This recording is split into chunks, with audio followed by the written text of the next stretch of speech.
नमस्कार दोस्तों, मैं हूं अमित और आप देख रहे हैं मेरा YouTube चैनल। तो दोस्तों, आज के इस वीडियो में मैं गोरखपुर विश्वविद्यालय के प्रवेश परीक्षा 2020 का MA पॉलिटिकल साइंस का क्वेश्चन पेपर और साथ ही उसका आंसर की भी शेयर करने वाला हूं। क्वेश्चन पेपर आंसर की के साथ साथ मैं आपको फॉर्म अप्लाई से लेकर रिजल्ट्स आने तक की सभी ज़रूरी जानकारियाँ भी देने वाला हूँ। जैसे ऑनलाइन फॉर्म भरते समय फ़ीस कितनी लगती है, क्या क्या इम्पोर्टेंट डॉक्यूमेंट्स की ज़रूरत पड़ती है, एडमिट कार्ड कैसे डाउनलोड करते हैं, एंट्रेंस एग्ज़ाम का पैटर्न क्या होता है और इस एंट्रेंस एग्ज़ाम का सिलेबस क्या होता है, यानी कि क्वेश्चन कहाँ से पूछे जाते हैं। साथ ही बताऊंगा कि इसका आंसर की कब तक आता है। फिर बात करेंगे रिजल्ट्स कब तक आते हैं। फिर वीडियो के लास्ट में मैं एक Q&A सेशन करूँगा जिसमें मैं कुछ इम्पॉर्टेंट क्वेश्चंस को लूँगा जो अक्सर कमेंट बॉक्स में मुझसे पूछे जाते हैं। तो बने रहिए इस वीडियो के साथ।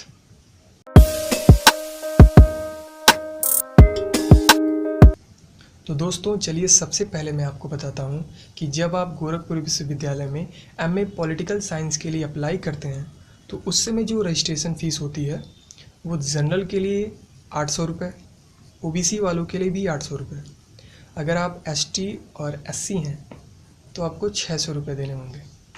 तो चलिए बात करते हैं क्या क्या इम्पोर्टेंट डॉक्यूमेंट्स की ज़रूरत पड़ेगी जब हम फॉर्म ऑनलाइन करेंगे। तो सबसे पहला जो डॉक्यूमेंट है वो है पासपोर्ट साइज़ फ़ोटो। तो आपको एक पासपोर्ट साइज़ की फ़ोटो की ज़रूरत पड़ेगी, आपके सिग्नेचर की ज़रूरत पड़ेगी, हाई स्कूल, इंटरमीडिएट और ग्रेजुएशन के मार्कशीट की ज़रूरत पड़ेगी और आपका आधार कार्ड भी ज़रूरत पड़ेगा। तो ध्यान रहे, जब भी आप फॉर्म अप्लाई कर रहे हो तो ये सारे डॉक्यूमेंट्स आपके पास होना चाहिए।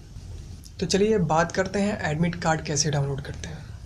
जब फॉर्म रजिस्ट्रेशन की प्रक्रिया पूरी हो जाती है उसके बाद गोरखपुर विश्वविद्यालय के द्वारा उसके ऑफिशियल वेबसाइट पर एडमिट कार्ड डाउनलोड करने का लिंक प्रोवाइड कर दिया जाता है, जहां से आप एडमिट कार्ड आसानी से डाउनलोड कर सकते हैं। तो दोस्तों, चलिए बात करते हैं एंट्रेंस एग्ज़ाम का पैटर्न क्या होता है। गोरखपुर विश्वविद्यालय में MA पॉलिटिकल साइंस में कुल 100 क्वेश्चन पूछे जाते हैं, यानी कि MA पॉलिटिकल साइंस के एंट्रेंस एग्ज़ाम में कुल 100 क्वेश्चन पूछे जाते हैं। हर एक क्वेश्चन 1 नंबर का होता है, इसलिए टोटल मार्क्स 200 नंबर के होते हैं। इस क्वेश्चन पेपर को सॉल्व करने के लिए आपको 2 घंटे का समय दिया जाता है और इस एंट्रेंस एग्ज़ाम में जो क्वेश्चन पूछे जाते हैं उसका लेवल ग्रेजुएशन लेवल का होता है, यानी कि ग्रेजुएशन लेवल से ही क्वेश्चन आते हैं। तो चलिए इस एंट्रेंस एग्ज़ाम के सिलेबस की बात करते हैं और जानते हैं कि क्वेश्चन किन किन सब्जेक्ट से पूछे जाते हैं। तो दोस्तों, जैसा कि मैंने बताया, इस एंट्रेंस एग्ज़ाम में जो क्वेश्चन पूछे जाते हैं वो ग्रेजुएशन लेवल से ही पूछे जाते हैं। साथ ही जब आप क्वेश्चन पेपर देखोगे तो आपको आइडिया हो जाएगा कि क्वेश्चन कहाँ से आ रहे हैं। अब बात करते हैं आंसर की। जब आप एंट्रेंस एग्ज़ाम देकर आएंगे तो 24 घंटे के अंदर गोरखपुर विश्वविद्यालय द्वारा आपको एक आंसर की प्रोवाइड करा दिया जाता है, जिसे आप चेक कर पाएंगे आपने कितने क्वेश्चन सही किए हैं। अगर बात करें एंट्रेंस एग्ज़ाम के रिज़ल्ट्स की तो वो 1.5 से 2 सप्ताह के बीच में आ जाता है। तो दोस्तों, चलिए 2020 की कट ऑफ की बात करते हैं। तो दोस्तों, मैं आपको बता दूं, गोरखपुर विश्वविद्यालय में 2020 के प्रवेश परीक्षा में MA पॉलिटिकल साइंस के लिए जो कट ऑफ था, जनरल के लिए 140 नंबर रखे गए थे, 220 में से 140 नंबर। EWS के लिए 106 नंबर निर्धारित किए गए थे, OBC के लिए 96, SC और ST के लिए 78 नंबर रखे गए थे। यानी कि इतना और इससे ज़्यादा नंबर पाने वाले विद्यार्थियों को ही एडमिशन दिया गया था 2020 में। आई होप आपको अच्छे से समझ में आ गया होगा। तो आप इससे आइडिया लगा सकते हैं कि 2021 में क्या कट ऑफ होगा।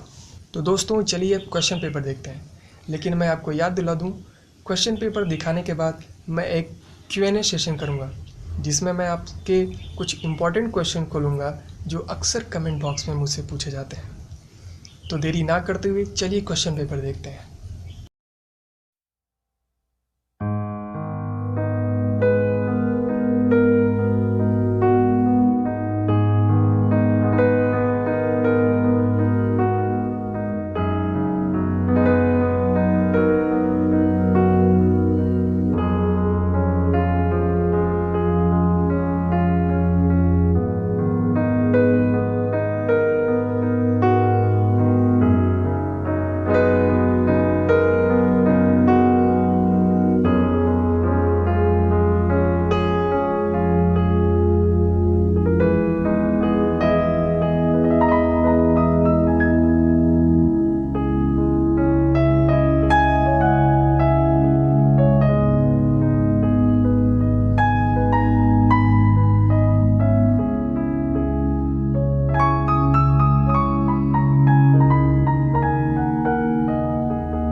तो दोस्तों अब समय है Q&A सेशन का। तो आइए सबसे पहला क्वेश्चन लेते हैं कि सर क्या क्वेश्चन रिपीट होते हैं, यानी कि MA पॉलिटिकल साइंस के एंट्रेंस एग्ज़ाम में क्या क्वेश्चन रिपीट होते हैं। जी हाँ, क्वेश्चन अक्सर रिपीट होते हैं। अगर आप पिछले 4 से 5 साल के क्वेश्चन पेपर को सॉल्व करते हैं तो बहुत से क्वेश्चंस आपको आपके एंट्रेंस एग्ज़ाम में मिल जाएंगे। तो ध्यान रहे, आप जब भी एंट्रेंस एग्ज़ाम देने जा रहे हों उससे पहले आप 4 से 5 साल के क्वेश्चन पेपर को ज़रूर सॉल्व करें, आपको बहुत ही फ़ायदा होगा। तो चलिए दूसरा क्वेश्चन लेते हैं। दूसरे क्वेश्चन में पूछा गया है, सर MA पॉलिटिकल साइंस से गोरखपुर विश्वविद्यालय में एडमिशन के लिए क्या योग्यता होनी चाहिए, यानी क्या एलिजिबिलिटी होनी चाहिए। तो दोस्तों मैं आपको बता दूं, 2020 में जो एलिजिबिलिटी रखी गई थी वो मैं आपको बता रहा हूँ, उसके हिसाब से आप 2021 का आइडिया लगा लेना। तो 2020 में जो एलिजिबिलिटी बताई गई थी, आपकी ग्रेजुएशन में 40% मिनिमम मार्क्स होने चाहिए, यानी कि एक स्टूडेंट जो MA पॉलिटिकल साइंस के लिए अप्लाई कर रहा है उसका ग्रेजुएशन में मिनिमम 40% मार्क्स होने चाहिए, और वो 2017 या उसके बाद के ईयर में ग्रेजुएशन कंप्लीट किया हो। अगर वो 2016 में ग्रेजुएशन कंप्लीट किया है तो उसको एडमिशन के लिए कंसीडर नहीं किया जाएगा। आई होप आपको एलिजिबिलिटी के बारे में कोई भी डाउट अब नहीं रह गया होगा। तो चलिए बढ़ते हैं अगले क्वेश्चन पे। कई लोगों ने पूछा है, सर एग्ज़ाम जो है वो ऑनलाइन होता है या ऑफलाइन होता है। तो मैं आप सबको बता दूं, गोरखपुर विश्वविद्यालय में एंट्रेंस एग्ज़ाम ऑफलाइन मोड में ही होता है। बहुत से विद्यार्थियों ने पूछा है, सर जो एंट्रेंस एग्ज़ाम का पेपर होता है वो इंग्लिश में होता है या फिर हिंदी में होता है। तो मैं आप सबको बता दूं, गोरखपुर विश्वविद्यालय में MA पॉलिटिकल साइंस का जो प्रवेश परीक्षा होता है उसमें जो क्वेश्चंस आते हैं वो दोनों लैंग्वेज में आते हैं, हिंदी और इंग्लिश दोनों में। आपके लेफ़्ट हैंड साइड में क्वेश्चन इंग्लिश में लिखे होते हैं, राइट हैंड साइड में हिंदी में लिखे होते हैं। तो आपको लैंग्वेज को लेकर कोई भी परेशानी नहीं होगी। आई होप आप सभी के क्वेश्चंस का जवाब मिल गया होगा। अगर आपके मन में कोई और भी क्वेश्चन है तो आप कमेंट बॉक्स में पूछ सकते हैं, मैं आपको वहाँ पे जवाब दे दूँगा। तो दोस्तों कैसी लगी ये वीडियो, मुझे आशा है आप कमेंट करके ज़रूर बताएंगे। अगर वीडियो से रिलेटेड कोई सवाल व सुझाव हो तो आप कमेंट बॉक्स में बता सकते हैं। तो मिलते हैं ऐसे ही किसी और वीडियो में, तब तक के लिए गुड बाय।